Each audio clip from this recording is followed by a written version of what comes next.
আরও আসলাম, সেরকম কোনো মানুষ পাই নাই আমার পাশে দাঁড়ানোর মতো। কেউ অসহায় বিদায় এই কারণে কেউ আমার পাশে দাঁড়ায় না। আরও শুনছে আমার বাবার অ্যাক্সিডেন্ট করছে এই কারণে কেউ আমার পাশে দাঁড়ায় নাই। তা আমি এরকম একজন মানুষ চাই যাতে তার মন অনেক ভালো হবে, সে আমার পাশে থাকবে। একজন বড় ভাই না, স্বামী হিসাবে সে আমার পাশে দাঁড়ানোর চেষ্টা করবে, ছায়া হিসাবে সারা জীবন থাকবে।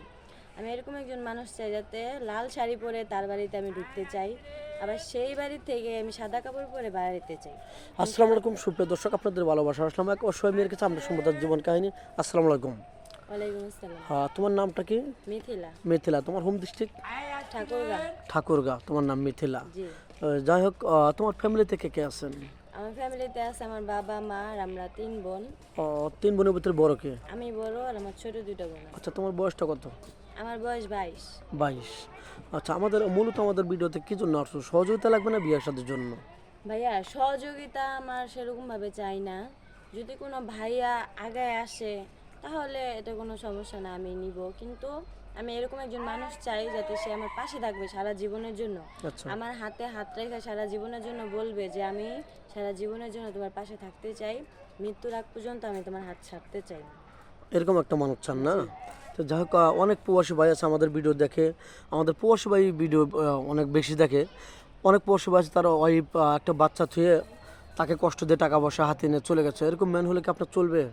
ভাইয়া বয়স কোনো ম্যাটার না, আর তার যদি বউ থাকে, সে যদি বউ রাইখা সে যদি বলে যে তার বউর অনুমতি নিয়ে যদি বিয়ে করে, বা সে যদি দুনো বই রাখতে পারে, আমার তো কোনো সমস্যা নেই।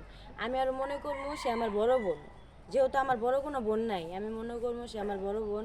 উনি আমাকে অবহেলা করলো, আমি ওনাকে ভালোবাসার চেষ্টা করবো। সতীনের মতো করতে হ্যাঁ, চলবেন না। না না, ওরকম কেন দেখবো? সবাই তো সতীনের পরিচয় দেয়, আমি নাহলে বড় বোনের পরিচয় দিলাম, সতীনের পরিচয় না দিয়ে। আচ্ছা, অনেকে আছে প্রবাসী বাইরে অনেক কষ্ট করে ওখানে, প্রবাসে যারা থাকে তারাই বোঝেন। অনেকে আছে যে 5 লাখ 10 লাখ টাকা কাবিন করে 5-6 মাস পরে চলে যায় টাকা পয়সা নিয়ে। আপনি কি কাবিনের জায়গায় কত টাকা তুলতে চান?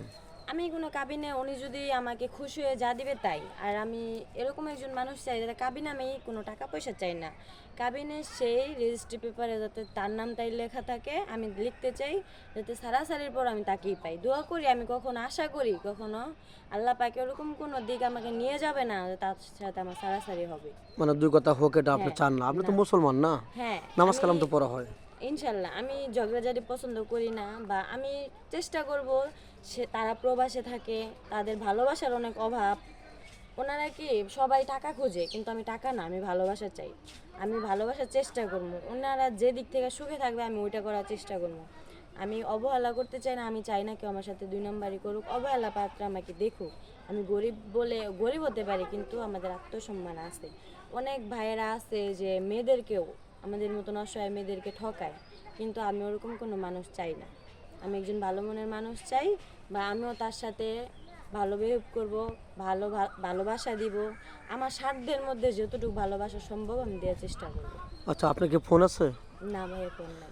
আচ্ছা, মেয়েটার কোনো ফোনে কারোর জীবন গল্প 2-4-5 মিনিটের মধ্যে শেষ করা যায় না? যাক, ইউটিউব চ্যানেল কর্তৃপক্ষ নাম্বার দেওয়া থাকবে, ইমো হোয়াটসঅ্যাপ থাকবে। কেউ ভিডিও কল দেবেন না, ভিডিও কল দিলেই ব্লক করতে বাধ্য হবো। ভালো থাকবেন, সুস্থ থাকবেন, আর মেয়েটার জন্য দোয়া করবেন। আল্লাহ হাফেজ।